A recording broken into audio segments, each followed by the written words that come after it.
मित्रांनो, एक छोटा प्रश्न. तुम्ही कधी तुमच्या मित्रांना पाणी आणि जेवण दिले का?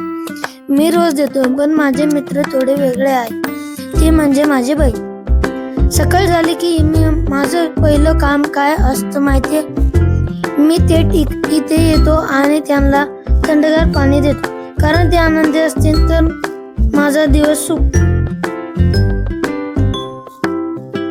बघा ना, ते कसं शांतपणे पाणी पित आहे, जणू मला थँक्स म्हणत आहे.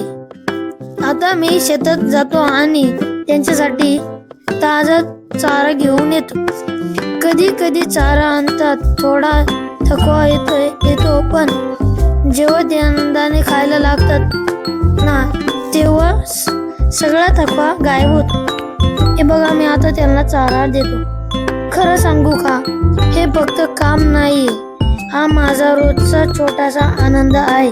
कारण ते फक्त बैल नाही, ते माझे खरे दोस्त आहेत. धन्यवाद. भेटूया पुढच्या ब्लॉगमध्ये.